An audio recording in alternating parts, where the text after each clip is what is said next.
송은재 TV 시작합니다. 우리나라가 민주화가 된 이후에, 그러니까 노태우 대통령이 당선된 그 대통령 선거부터 7번의 대통령 선거가 있었습니다. 대통령 선거, 이런 첨예한 승부가 있으면 징크스 얘기도 있죠. 언제나 많은 속설들이 있습니다. 그러니까 10년 단위로 진보와 보수가 이제 집권이 바뀐다, 이런 것도 속설 중에 하나입니다. 많은 속설이 있는데 그 중에 가장 확실한 게 하나가 있습니다. 속설이 나이는 건 예외가 언제나 있습니다. 그런데 지난 7번의 대통령 선거에서 예외 없는 확실한 예측, 전망이 있었습니다. 후보 등록일 때 지지율이 앞선 후보가 대통령에 당선이 됐다. 후보 등록일 때 그 지지율이 마지막까지 계속 이어졌다. 내일과 모레 후보 등록이 있는데 지금 여론조사 지지율 누가 앞서느냐?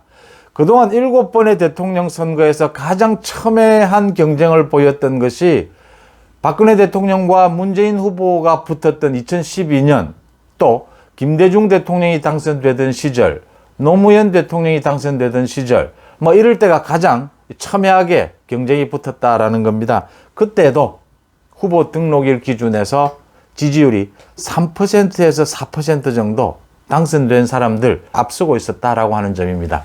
그러면 내일과 모레가 후보 등록일인데 이번에는 지지율 누가 앞서고 있느냐?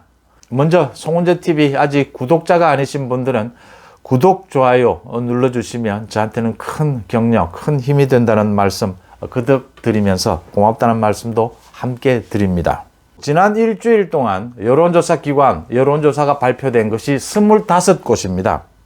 25개의 여론조사가 발표가 됐는데 이 중에 24개에서 윤석열 후보가 이기고 한 곳에서 윤석열과 이재명이 동률이었습니다. 25개의 여론조사 발표 가운데 13곳은 ARS 조사였고 11곳은 전화 면접 조사였고 한 곳은 전화 면접과 ARS를 합한 곳입니다. 전화 면접 조사는 동률에서 5% 가까이 윤석열 후보가 이기고 있었고 ARS 조사에서는 5에서 12%까지 윤석열 후보가 이기는 것으로 나타났습니다. 전반적으로. 그러면 현재 이 시점에서 후보 등록일 이 시점에서 윤석열 후보가 얼마나 앞서는 것이냐?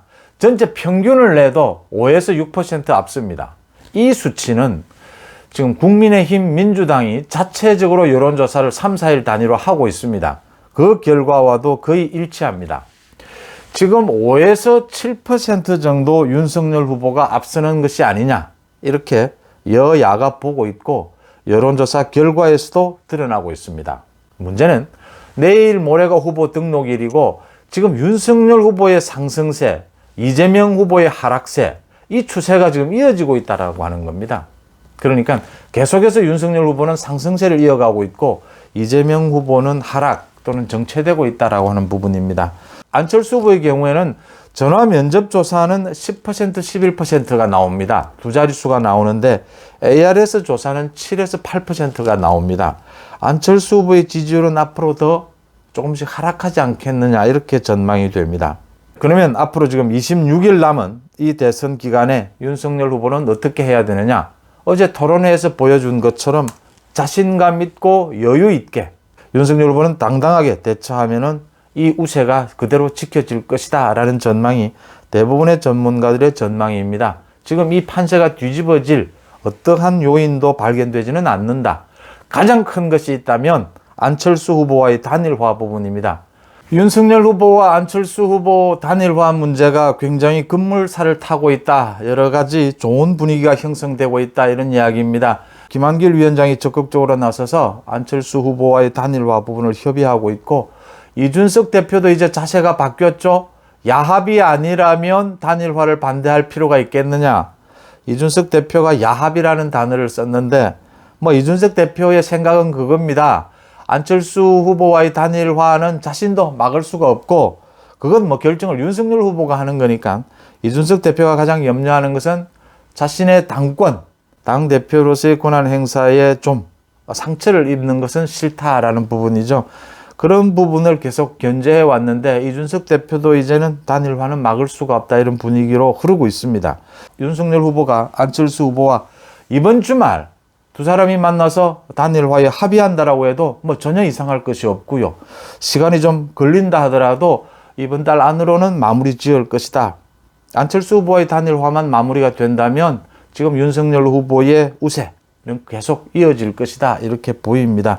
막판 이재명 후보가 이걸 흔들어 보기 위해서 문재인 대통령까지 지금 대선 중앙에 등장을 했는데, 문재인 대통령이 대선 중앙에 등장하는 이 적폐 수사를 가지고 등장하는 이거는 이재명 후보에게 도움이 될 것 같지는 않고, 지금 막판 변수는 이재명 후보가 저렇게 안철수 후보와의 단일화를 시도하는 저 부분이 어떻게 되느냐는 것인데, 이재명 후보 측도 사실은 안철수 후보와 단일화를 이룰 수 있을 것이다 라는 기대는 거의 하지 않고 있습니다. 단지 윤석열 후보와 안철수 후보 단일화가 거의 기정사실화되고 있으니까 어떻게 해서든 저걸 막아보자 라는 것이고, 단일화가 되고 난 이후에도 이재명 후보가 중도에서 그래도 좀 밀리지 않으려면 안철수 후보와의 단일화를 자기도 할 수 있다는 걸로 강조를 하고, 또 안철수로 상징되는 그 중도 그 부분에 대해서 계속해서 자신의 메시지를 내야 된다, 이런 계산에서 안철수 후보와 단일화를 할 수 있을 것처럼 이렇게 계속 언론 플레이를 하는 부분이지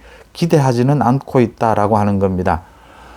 대선 이제 내일 모레 후보 등록을 앞두고 지지율 면에서 윤석열 후보가 대체적으로 여야 모두에서 인정하는 수치입니다. 5에서 7%포인트 앞서고 있다. 이렇게 후보 등록일 때 지지율이 앞선 쪽에서 계속 유지해 가다가 대통령에 당선이 됐다라고 하는 것이 지난 7번의 우리 대통령 선거에서 드러난 확실한 패턴이다라고 하는 부분이고요. 뭐 그렇다고 해서 변수가 생기지 않는다라는 건 아닙니다. 하지만 현재 판세 분석에서 윤석열 후보가 이 우세를 지켜나가지 못할 그런 이유는 없다라는 것이고요. 가장 큰 변수는 안철수 후보와의 단일화 부분인데, 안철수 후보의 단일화 부분도 굉장히 좋은 분위기로 흐르고 있다라고 하는 점입니다. 이제 마지막 집권 여당의 조직선거, 부정선거, 이런 부분들을 어떻게 막아낼 수 있느냐, 그런 부분에 모두 지혜를 모아야 하지 않느냐, 이런 목소리가 커지고 있습니다. 송재TV 마칩니다. 고맙습니다.